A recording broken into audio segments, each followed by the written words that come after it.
Hello students, welcome back to my channel. आज हम India's foreign policy के related कुछ एमसीक्यूज डिस्कस करेंगे। Question number 1, what is the primary determinant of country's foreign policy according to realistic perspective. Realist perspective के according determinant of foreign policy country का क्या होता है? Option number 1 cultural heritage, option number 2 military strength, option number C national interest, option number D economic partnership. So realistics के according कौन सी चीज़ determine करती है country की foreign policy? That is option number C national interest. The primary determinant of foreign policy is the national interest, which encompasses, according to realists, primary objective क्या होता है foreign policy का? That is national interest, and national interest encompasses security, economic prosperity, and strategic influence. Realists argue that state prioritize their own interests above all else. Realists के according states जो है वो अपने खुद के interests को prioritize कर लेते हैं। Question number 2, which of the following sectors is not a designated area of cooperation under BIMSTEC framework? BIMSTEC framework के under designated area of cooperation इनमें से कौन सा नहीं है? Option number 1 counter terrorism and transnational crime, option number 2 climate change and ozone layer protection, option number C agriculture and food security, option number D people to people contact. So BIMSTEC का area of cooperation कौन सा नहीं है? That's option number 2 climate change and ozone layer protection. While environmental protection is a concern, but climate change and ozone layer protection is not one of the 14 officially listed priority sectors. BIMSTEC के priority sectors 14 officially listed priority sectors है, उनमें से climate change and ozone layer जो है वो एक sector नहीं है। The sectors are more broadly defined like environment, वहाँ पे एक sector environment and disaster management and agriculture है, लेकिन climate change and ozone protection as such कोई वहाँ पे नहीं है। Question number 3, Gujral doctrine primarily aim to. Gujral doctrine का एम क्या था? गुजराल डॉक्ट्रिन किसने दिया था? आई के गुजराल ने दिया था। इन्हीं के नाम पे इसका नाम गुजराल डॉक्ट्रिन रखा था। Option number 1 strengthen the India's nuclear capabilities, option number 2 improve the relations with neighbouring countries through unilateral concession, option number C align India with the US, option number D promote cultural diplomacy in South Asia. इसका जो answer रहेगा that's improve the relations with the neighbours through unilateral concession. Improve the relation with the neighboring countries through unilateral concession, introduced by the former Prime Minister I.K. Gujral ने introduce किया था, emphasize the non-reciprocal concession to the neighbors। ठीक है, India जो है वो act करेगा as a big brother to the neighbours, non reciprocal concession neighbours को प्रोवाइड करेगा to build trust and stability in South Asia, ताकि साउथ एशिया में ट्रस्ट एंड स्टेबिलिटी जो है वो इस्टेब्लिश हो जाए। इसके लिए आई.के. गुजराल ने इंट्रोड्यूस कर दिया था Gujral doctrine. Which event signaled the end of the Cold War, significantly impacting India's foreign policy? कौन से इवेंट ने end of Cold War को सिग्नलाइट किया था? Option number 1 Dissolution of the South Union in 1991, option number 2 fall of Berlin Wall in 1989, option C signing of START treaty, option D reunification of Germany in 1990। जो इसका right answer रहेगा that's option number B, Berlin wall जब fall हो गया था 1989 में, symbolized the end of Cold War, leading to a realignment of global alliance and forcing the India to rethink its non-aligned stand। इसके बाद India को इसने फोर्स कर दिया है, जो फॉल ऑफ बर्लिन वॉर हो गया था 1989 में, कि वो दोबारा से सोचे किसके बारे में, जो इसका नॉन अलाइनमेंट स्टैंड था। कोल्ड वॉर के टाइम पे इंडिया ने नॉन अलाइनमेंट मूवमेंट जो इस्टेब्लिश किया था। Question number 5, what was the primary goal of Nehru's non-alignment movement? Goal of Nehru's non-alignment movement, option number 1 to align with the South Union, option number 2 to avoid joining any military alliance during the Cold War, option number 3 to engage only in economic alliances, option number 4 to promote nuclear proliferation। So right answer रहेगा option number 2 to avoid joining any military alliance during Cold War। Nehru's non-alignment policy aimed to keep the India independent of Cold War power blocks. Nehru की जो non-alignment था, इसका जो aim था, it was to keep India independent of the Cold War power blocks, allowing it to pursue its own interests without external pressure, ताकि वो अपने खुद के interests को fulfill करे without the external pressure. Question number 6. Which of the following is a key challenge in the India's neighborhood diplomacy in 2025? Key challenge India की neighborhood diplomacy 2025 में क्या है? Option number 1, strengthening ties with EU, EU से ties establish कर लेना, ties strengthen कर लेना. Option number 2, managing relations with China and Pakistan, China and Pakistan के साथ relations manage करना. Option number 3, expanding nuclear arsenals. Option number 4, reducing cultural influence. तो इसका जो correct answer है, that's option number 2, managing the relations with China and the Pakistan. India faces ongoing tensions with the China over border dispute. China के साथ India को कौन सी problems है border dispute के रिलेटेड, एंड पाकिस्तान के साथ terrorism and Kashmir, making these relations critical challenges. Question number 7. What does strategic autonomy emphasize in its foreign policy? Strategic autonomy क्या emphasize करती है? Option number 1, full alignment with the US. Option number 2, avoiding all international partnership. Option number C, independence in decision making while engaging with multiple powers. Option number D, focusing solely on economic interests. So इसका जो right answer रहेगा, that's option number C, independence in decision making while engaging with the multiple powers. मतलब India जो है वो अपने decisions जो है वो खुद लेगा, इसमें इंडिपेंडेंस है, लेकिन एंगेज हो जाएगा मल्टीपल पावर्स के साथ, लेकिन मल्टीपल पावर्स जो उसके डिसीजन मेकिंग में इंटरफेरेंस नहीं करेंगे. It strategic autonomy allows India to maintain the independent. India की फॉरेन पॉलिसी इंडिपेंडेंट रहेंगी, लेकिन ये एक्चुअली एंगेज हो जाएगा with the global powers. Question number 8. Which country is not a member of G7? G7 की कौन सी कंट्री मेंबर नहीं है? तो इसका जो आंसर है वो सीधे ही ऑप्शन नंबर सी रहेगा, इंडिया. इंडिया जो है मेंबर ऑफ द G7 नहीं है. G7 की मेंबर कंट्रीज़ का नाम याद रखना, एक तो P5 हो गई, और Germany,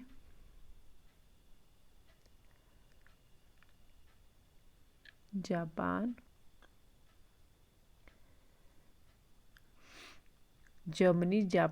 Italy. G7 consists of the US, UK, France, Germany, Italy, Japan and Canada. India is not a member but often participates as a guest. India जो है member नहीं है permanent P5 का, लेकिन वो participate कर लेती है as a guest. Question number 9. BIMSTEC free trade agreement was signed. BIMSTEC का free trade agreement कब sign हुआ था? It was option number B, 2004 में साइन हो गया था. वो sign it in 2004. However negotiations on goods, services and investment are still going, making it one of the group's key challenges. Question number 10. Which of the following is not the core pillars of the Indo-Pacific Ocean Initiative? Indo-Pacific Ocean Initiative का core pillar इनमें से कौन सा नहीं है?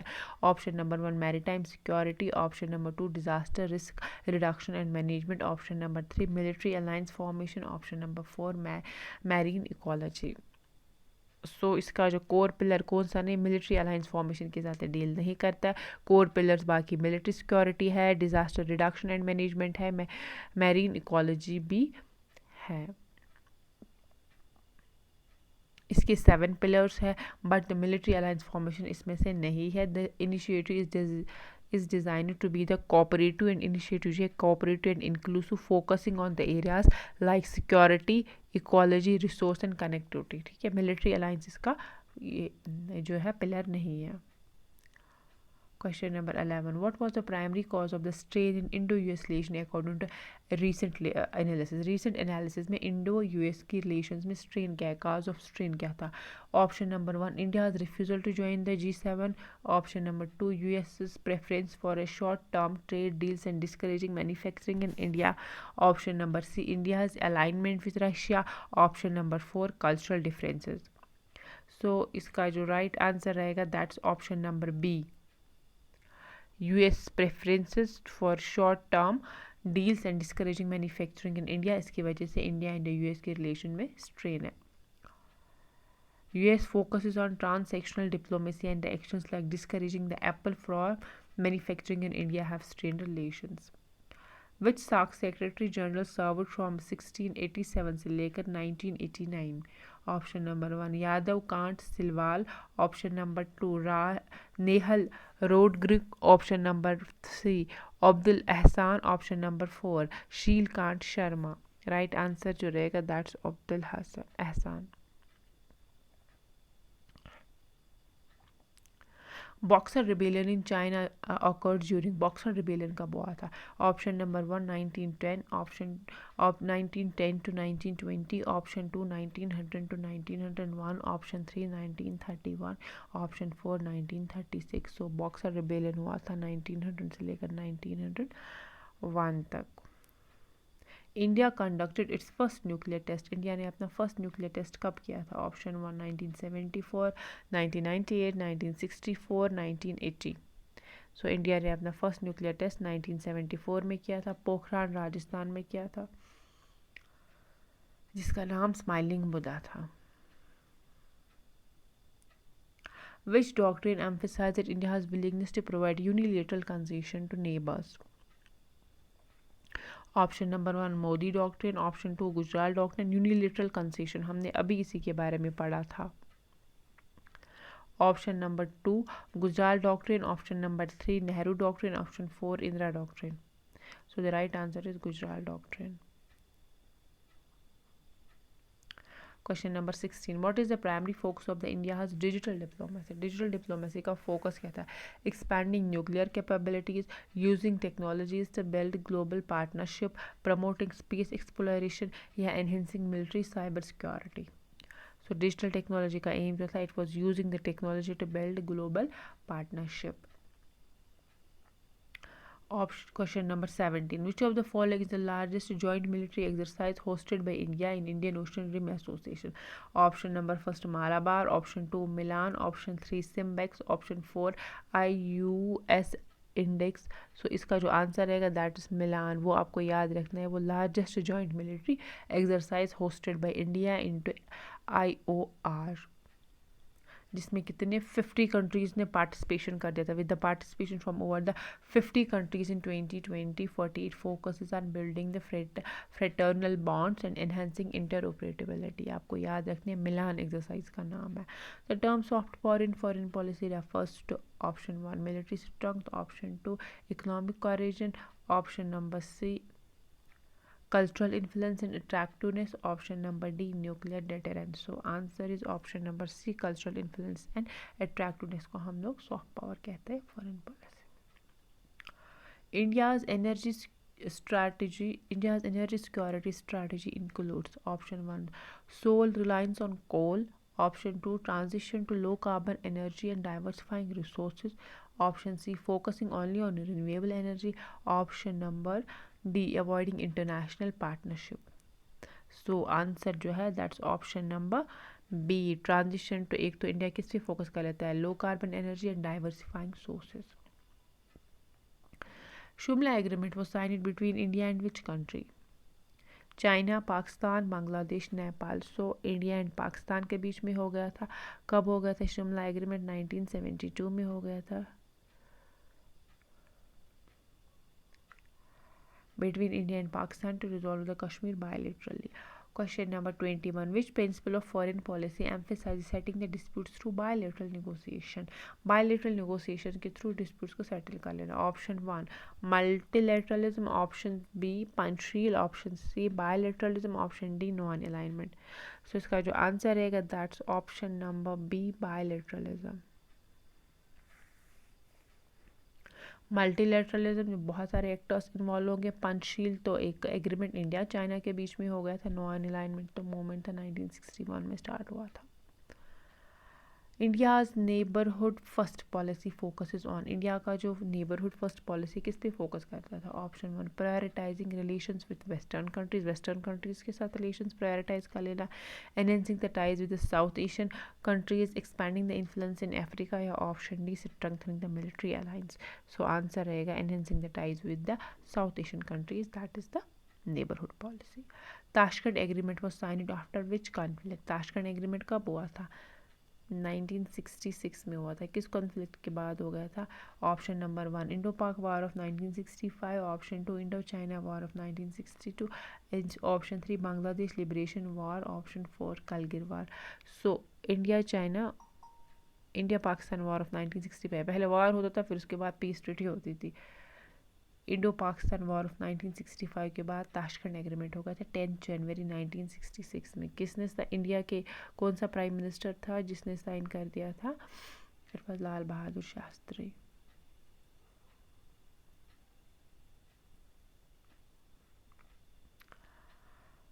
Between India and Pakistan, which country was the first to conduct a nuclear test? सबसे पहले न्यूक्लियर टेस्ट किसने कंडक्ट कर दिया था? South union, option number 2 USA, option C China, option D France. तो सबसे पहले किसने किया था? South union. सबसे पहले किसने किया था? सबसे पहले यूनाइटेड स्टेट्स ने कर दिया था। कब कर दिया था? 1945 में इन्होंने अपना पहला न्यूक्लियर टेस्ट कर दिया था। फिर उसके बाद बाकी कंट्रीज ने किया था। India's role in multilateral organization like BRICS and G20 is prime. अब इंडिया का क्या रोल है ब्रिक्स एंड G20 कंट्रीज में? Option number 1 promote western interest को प्रमोट कर लेना, assert its global presence and influence policies, focus solely on economic issues, या option number 4 avoid controversial topics. So answer जो रहेगा that is option number B, assert its global presence and influence policies.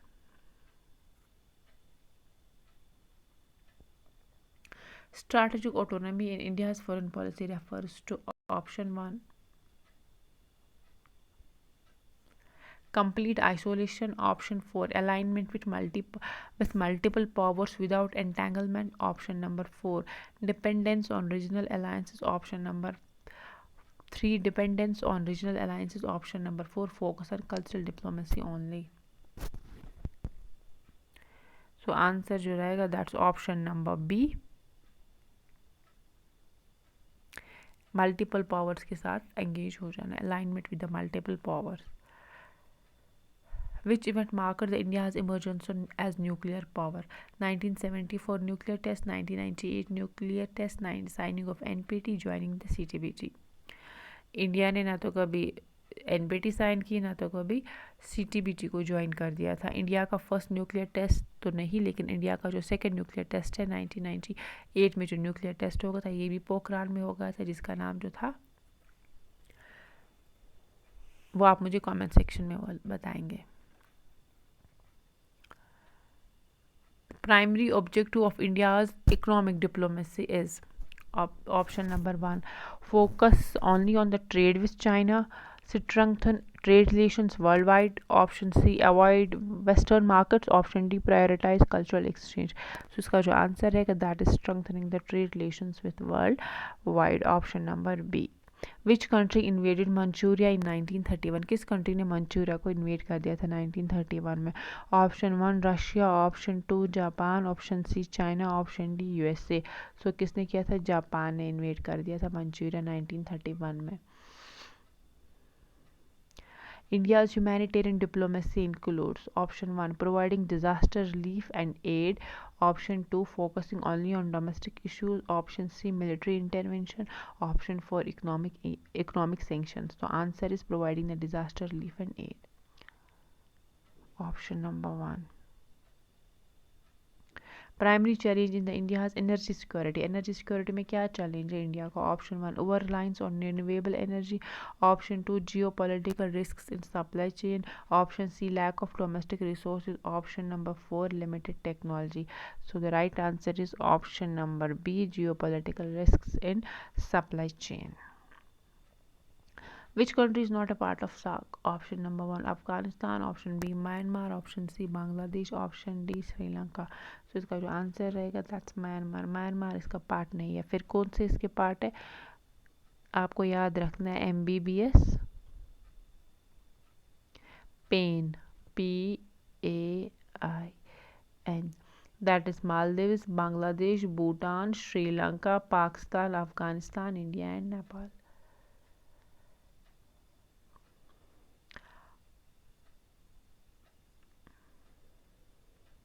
Myanmar part नहीं है। Modi doctrine emphasizes option 1 isolationism, option 2 proactive engagement and economic diplomacy, option C alignment with Pakistan, option 4 military aggression. So answer जो रहेगा that's option B proactive engagement and economic diplomacy. India's stand on a Ukraine conflict. Option 1 full support for Russia, option B full support for Ukraine, option C balanced diplomacy and caution mediation, option D complete neutrality. So answer रहेगा option number C balanced diplomacy and caution mediation. Primary goal of India's foreign policy in 2025 is option 1 achieve great power status, maintain strategic autonomy and economic growth, option C focus only on the regional issues, option D align with USA. Answer रहेगा option number B that's maintaining the strategic autonomy and economic growth. Question number 36. Which country was the first to test a nuclear weapon in Asia? Asia में किसने किया था? Option 1 India, B China, C Pakistan, D Russia. So answer रहेगा इसका China. कब किया था? 1964 में. Question 37. Hybrid warfare in modern diplomacy refers to conventional military battles, combination of conventional and unconventional attacks, only cyber attacks या फिर economic sanctions. So hybrid है तो combination of both, combination of conventional and the unconventional attacks. India's Act East policy focuses on strengthening the ties with the East Asian nations, countries, expanding the influence in Africa, military presence in South China Sea, cultural diplomacy with Europe. So answer is strengthening the relations with the East Asian countries. Act East policy and Look East policy में क्या फ़र्क था? Act East policy जो है वो मोदी ने दिया था, Look East policy Narendra, Look East policy Narasimha Rao ने दे दिया था. The primary purpose of the International North-South Transport Corridor is option 1 promote military cooperation, option B enhance the trade connectivity between the India and Eurasia, option C isolate Pakistan, option D focus on cultural exchange. So answer is enhance the trade connectivity between India and Eurasia.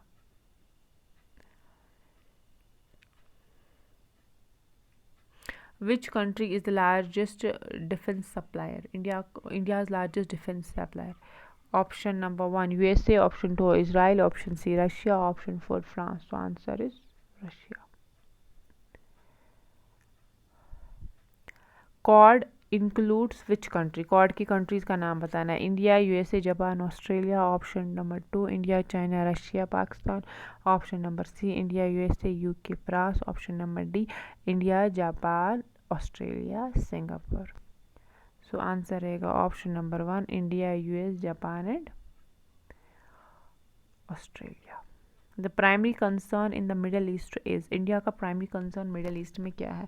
Option number 1 military dominance, option B energy security and diaspora welfare, option C cultural expansion, option D political interference. So answer जो है हमें middle east में क्या concern है, या तो energy security है या डायस्पोरा है. बहुत सारे इंडियंस जो मिडल ईस्ट में काम कर रहे हैं.